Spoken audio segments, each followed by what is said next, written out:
Kuliah hari ini kita secara daring ya sesuai dengan kontrak yang kita berjanjikan yang telah kami sampaikan waktu kita luring kemarin di pertemuan yang kedua dan pertama ya, pertemuan pertama dan kedua, bahwa untuk kuliah kita kemarin saya tawarkan ke jenengan luring daring seperti itu.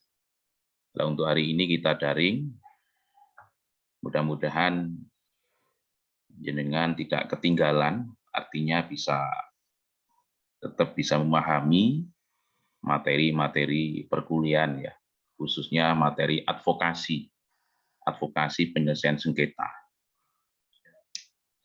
Untuk yang pertama, advokasi ya.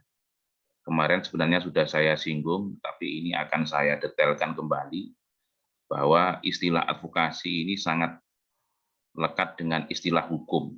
Karena nanti advokasi itu macam-macam, ada advokasi diri, ada advokasi hukum, dan advokasi yang lainnya. Tapi advokasi penyelesaian sengketa yang kita maksud ini adalah advokasi hukum.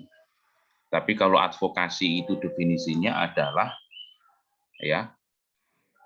yaitu seorang pembela. Karena advokat secara Undang-Undang Nomor 18 Tahun 2003, advokat itu selain melakukan pendampingan, advokat juga harus melakukan pembelaan atau menolong dan memberi bantuan hukum kepada pihak-pihak ataupun klien yang membutuhkan bantuan hukum atau mereka yang mencari keadilan. Nah, ini advokat sesuai dengan tupoksinya adalah untuk mendampingi dan memberi bantuan hukum. Karena advokat itu sebenarnya penegak hukum.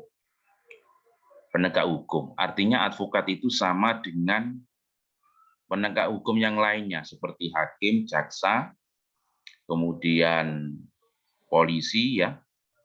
Cuma tupoksinya yang berbeda. Kalau advokat ini yang membela atau membantu klien, membela hak-haknya klien, bukan membela perbuatannya. Ini misalkan dalam kasus perkara pidana.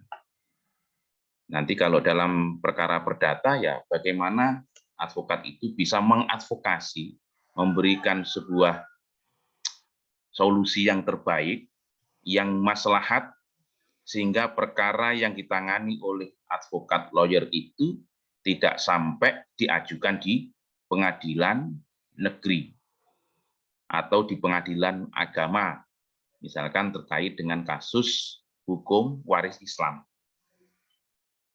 Nah, ini yang sering saya sampaikan ya ketika saya menyampaikan tentang masalah arbitrase ataupun alternatif penyelesaian sengketa. Seperti konstruksi kasus ataupun ringkasan kasus yang kami share ya.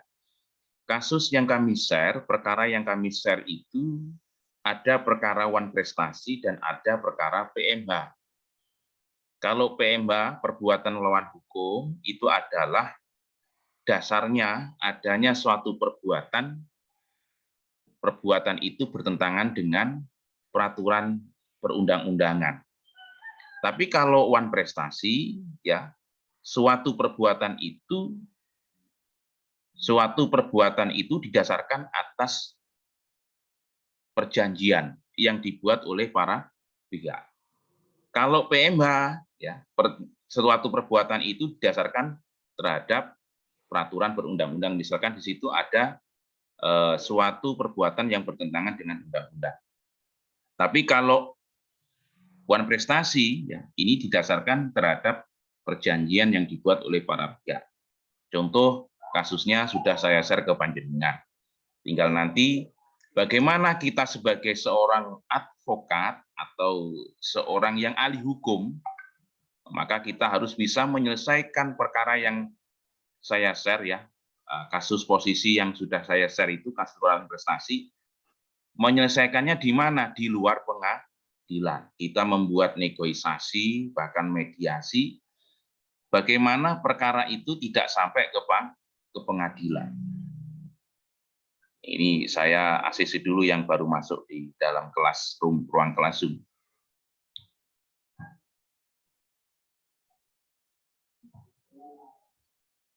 Oke, kami lanjut. Nah, sekarang advokasi hukum adalah kegiatan pembelaan ya atau litigasi yang dilakukan advokat dan hanya merupakan pekerjaan yang berkaitan dengan praktek beracara di pengadilan. Artinya ngeten, advokasi ini ada dua ya, litigasi dan non litigasi. Jadi soal yang saya contohkan, kasus yang saya share ke panjenengan itu bisa diselesaikan secara litigasi dan non litigasi.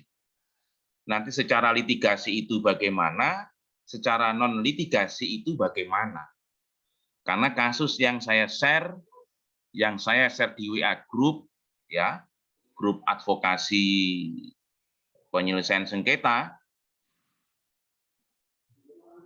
Nanti kalau secara litigasi bagaimana, langkahnya seperti apa, tentunya harus membuat surat kuasa agar penerima kuasa itu punya hak ya, bisa mendampingi, artinya diberi kewenangan untuk apa? Untuk membuat surat gugatan, artinya juga bisa beracara secara elektronik maupun secara konvensional, bisa menghadap kepada instansi-instansi terkait hubungannya dengan perkara yang ditangani tersebut. Termasuk satu, dia advokatnya itu membuat surat kuasa, kemudian membuat surat gugatan, diajukan di pengadilan. Itu kalau litigasi, ya, yang dilakukan oleh advokat dan hanya merupakan pekerjaan yang berkaitan dengan praktek beracara di pengadilan. Kalau advokat menyelesaikan perkara itu di pengadilan, tentunya advokat itu harus punya kartu tanda advokat dan punya berita acara sumpah. Artinya advokat itu sudah dilantik atau disumpah oleh pengadilan tinggi sesuai dengan alamat KTP masing-masing atau wilayah hukumnya disesuaikan dengan KTP. Kalau litigasi, kalau non litigasi ini bebas ya, karena menjadi hakim mediator pun itu tidak harus sarjana hukum. Artinya jenengan seperti sekarang kan belum lulus S1 ya, belum sarjana hukum. Tapi sampean punya skill, punya kemampuan, mampu untuk menyelesaikan perkara perdata di luar pengadilan. Saya kira no problem, tidak masalah. Ya, itu bagus. Artinya sampean punya trik dan punya pengalaman dan mampu memberikan solusi ya, win-win solution yang terbaik antara para pihak. Ya, antara para pihak satu dan pihak yang kedua, yang mana masing-masing itu terikat terhadap perjanjian yang dibuat oleh mereka. Misalkan kasus tentang masalah utang piutang. Ini yang sering terjadi di masyarakat. Masalah kasus utang piutang ya, dibuatkan semacam perjanjian, dasarnya 1338 KUH Perdata. Ternyata yang dihutangi itu melakukan uang prestasi ataupun ingkar janji. Misalkan dalam 1 bulannya angsurannya sekian, 1 bulan sekian, ternyata kemudian tidak prestasi. Nah, ini kalau sampean punya kemampuan untuk menyelesaikan itu, ya monggo. Apalagi nilainya tidak besar ya. Kalau nilainya tidak besar dibawa ke pengadilan, dia daftar tok uangnya habis. Itu ya advokasi hukum. Kemudian advokasi dapat dikategorikan menjadi 3 segmen. Ini ada advokasi diri, kemudian advokasi kasus, dan advokasi hukum. Tapi fokus kita adalah advokasi hukum yang tadi sudah saya singgung, yang mana advokasi hukum itu ada 2. Bagian advokasi hukum non litigasi dan advokasi hukum litigasi. Nah, setelah advokasi selesai, nanti baru kita membahas tentang masalah bagaimana cara menyelesaikan perkara perdata di luar pengadilan. Sesuai dengan kasus yang saya sampaikan, seperti kemarin saya mencontohkan jembatan Brawijaya, kemudian Poltek, kemudian gambaran 2 ya, itu nanti juga akan saya sampaikan. Jadi kasus itu mulai proses awal ya, perjanjian yang dibuat oleh kontraktor dengan PPK. Diajukannya tanggal sekian, putusannya hasilnya seberapa, nanti saya sampaikan ke panjenengan. Ada waktu tersendiri. Dan kasus-kasus yang sudah saya share ini tadi. Kasus badan hukum, Wan Prestasi ya, badan hukum melawan badan hukum, PT melawan PT, ada kasus PMH, perbuatan melawan hukum, perorangan ya, karena PMH juga itu ada perorangan, ada badan hukum. Kemudian ini untuk wawasan, macam-macam advokasi diri adalah advokasi yang dilakukan dalam skala lokal. Advokasi kasus, advokasi yang dilakukan sebagai proses pendampingan terhadap orang atau kelompok tertentu. Advokasi hukum adalah serangkaian tindakan yang dilakukan oleh ahli hukum, termasuk jenengan nanti kalau sudah lulus sarjana hukum ya bisa dikatakan ahli hukum, dan atau lembaga bantuan hukum. Nah, ini kalau lembaga bantuan hukum ini sekarang banyak ya. Ada lembaga bantuan hukum yang sudah terakreditasi, ada lembaga bantuan hukum yang hanya mendapatkan akte notaris saja, tapi belum diakui oleh Kemenkumham. Ini banyak. Termasuk BKPH Uniska ini ya, yang kemarin menjadi peserta akreditasi se-Indonesia. Tapi hasilnya belum sesuai. Mudah-mudahan nanti tahun 2023 ada lagi biro atau badan konsultasi bantuan hukum Fakultas Hukum Uniska ini mau ikut kembali, mudah-mudahan lolos dan mendapatkan akreditasi yang terbaik seperti itu. Artinya apa? LBH itu banyak ya, namanya OBH, Organisasi Bantuan Hukum itu banyak. Ada YLBHI, Yayasan Lembaga Bantuan Hukum Indonesia, ada Pos Bantuan Hukum Indonesia, ada BKPH, BKPH itu Biro Konsultasi Bantuan Hukum, ada BKPH, singkatannya adalah Badan Konsultasi Bantuan Hukum. Ada lagi LKBH, LKBH itu Lembaga Konsultasi Bantuan Hukum. Tapi di dalamnya isinya sama, artinya dia punya program, progresnya, artinya punya rencana programnya itu ya, termasuk bentuknya ya, melayani konsultasi, kemudian membuatkan surat gugatan, negosiasi, mediasi, tidak hanya itu, juga pendampingan. Pendampingan hukum, baik di luar pengadilan maupun di dalam pengadilan. Kalau pendampingan hukum di pengadilan berarti nanti lawyer-lawyer di LBH itu ya harus punya berita acara sumpah semua, artinya sudah disumpah. Pendampingan hukum. Selain konsultasi negosiasi, LBH maupun advokat ya, juga harus melakukan penelitian hukum, pemberdayaan hukum, dan penyuluhan hukum atau pengabdian kepada masyarakat. Artinya apa? Mensosialisasikan undang-undang yang baru atau mensosialisasikan undang-undang yang belum dipahami, yang belum diketahui oleh masyarakat. Nah, itu namanya penyuluhan hukum, pengabdian kepada masyarakat. Itu termasuk tugas dari lembaga bantuan hukum yang sudah terakreditasi. Oke ya, kami lanjut.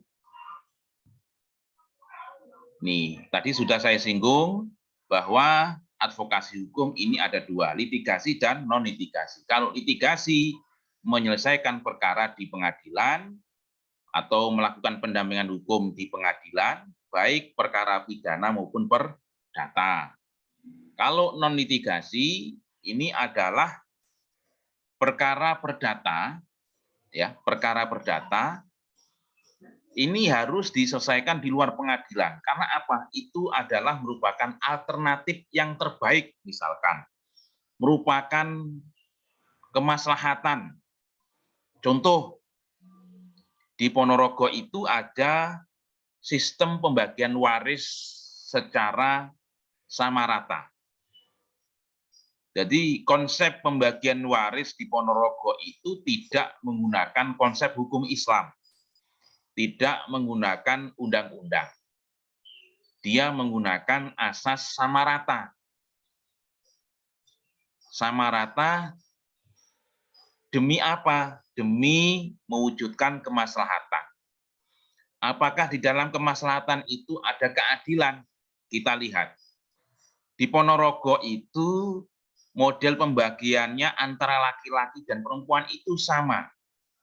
Padahal dalam syariatnya kan mislu hadil unsayin, laki-laki itu mendapatkan 2, perempuan 1, 2:1.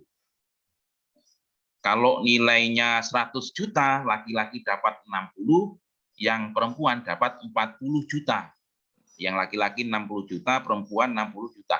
Tapi di Ponorogo itu sistem pembagiannya adalah sama rata, 50-50. Apakah ini bertentangan dengan hukum Islam? Apakah itu bertentangan dengan undang-undang? Saya kira tidak. Karena itu cara menyelesaikan yang terbaik di daerah Ponorogo. Karena apa? Untuk menghindari yang namanya sandat menyantet. Untuk menghindari kemadorotan, untuk menghindari yang namanya konflik, untuk menghindari yang namanya sampai nggak takon, karena bagiannya nggak podo itu kan biasa ya, untuk menghindari yang namanya perperangan, untuk menghindari yang namanya perseteruan dan sebagainya. Saya kira sistem pembagian waris dengan sama rata itu tidak masalah. Karena apa? Untuk hifdzul, untuk memelihara ataupun menjaga yang namanya hal-hal yang tidak diinginkan seperti itu. Karena apa? Itu adalah merupakan alternatif yang terbaik dalam rangka untuk menyelesaikan perkara perdata di luar pengadilan. Ini sudah absen semua ya, Mbak ya? Halo? Insya Allah. Oke, siap. Ini saya kopas karena waktunya hampir habis ini. Ini dari sini dulu ada yang ditanyakan. Jadi contoh kasus yang saya sampaikan, yang saya share di grup itu bisa diselesaikan di luar pengadilan maupun di dalam pengadilan. Tergantung yang ditunjuk ya, advokatornya bagaimana. Tergantung orang yang menanganinya seperti apa. Kalau dia bisa negosiasi itu berarti saya sebagai seorang lawyer nangani perkara yang saya share ke jenengan di grup itu, kira-kira saya ini bisa nego enggak dengan pihak lawan. Kalau bisa nego, maka perkara itu segera bisa diselesaikan di luar pengadilan. Nah, seperti itu. Monggo kalau ada pertanyaan. Ini absen sudah saya kopas. Monggo, Pak. Pak izin bertanya, Pak. Monggo, pertanyaan bebas ini ya, terkait advokasi penyelesaian sengketa. Namanya advokasi. Advokasi itu ya luas sekali. Monggo. Tapi ini agak melenceng sedikit ya, Pak. Ora popo. Terkait pembagian kelompok yang Bapak share kemarin itu berlaku untuk acara perdata saja atau sekalian punyanya Bu Emi, Pak? Oh, itu sudah include semuanya, Mbak. Bu Emi sama dengan saya. Sudah saya share itu pidana dan perdata, Mbak, jadi satu ya. Oh ya. Dan dari teman-teman ada beberapa yang belum masuk juga, Pak. Kemarin itu saya kaget. A2, A1 saya list, loh jumlahnya A2 itu ada 42. Kalau yang angkatan kemarin kan 4 kelas ya Mbak ya, tapi jumlahnya satu kelas kan ada yang 25, yang A3 kemarin itu hanya berapa? 20. Lagi satu kelas 42. 42 itu banyak ya. Berarti kan butuh waktu 2 mingguan, nanti prakteknya 2 minggu. Lah itu nanti selesainya loh sampai bulan Juni. Bulan Juni itu berarti sudah UAS ya. Tapi gantian Mbak, itu gantian kok. Nanti kelompok pertama bulan Mei, kelompok pertama di bulan April,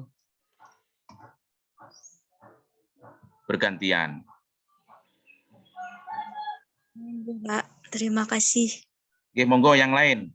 Jadi untuk kelompok itu yang saya share itu kemarin saya bagi ngoten mawon Mbak. Jadi saya enggak tahu ini grup-grupan, saya enggak tahu. Wes pokoknya itu yang ngelis nomor 1 sampai 17 ya saya jadikan kelompok 1 ngoten untuk yang 6A1. Lah untuk yang sisanya saya jadikan kelompok 2. Lah biasanya teman-teman itu kan ada yang milih dengan teman akrabnya kan gitu.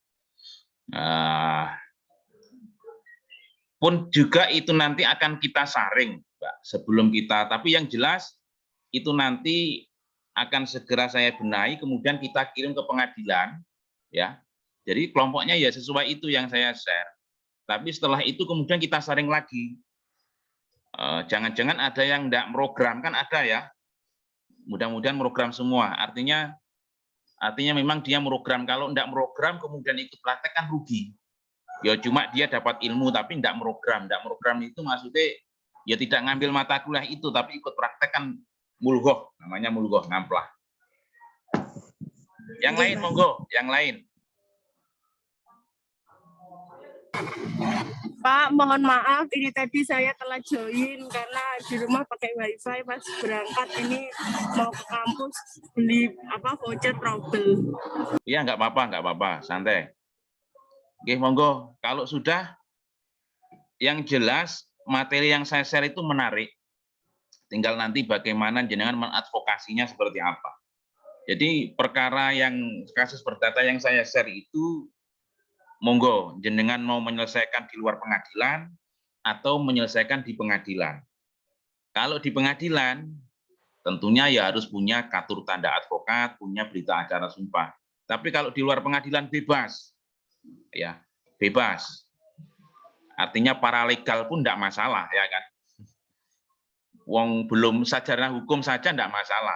Artinya tidak harus advokat ya. Kalau non litigasi itu bebas. Tapi kalau di litigasi ya sampean harus magang dulu, harus berpraktek dan juga telah mendapatkan legalitas baik kartu tanda advokat maupun berita acara sumpah.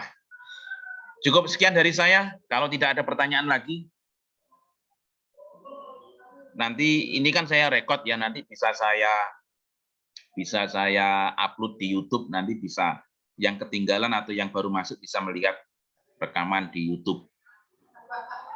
Cukup sekian dari saya. Wa'alaikum minkum. Assalamualaikum warahmatullahi wabarakatuh.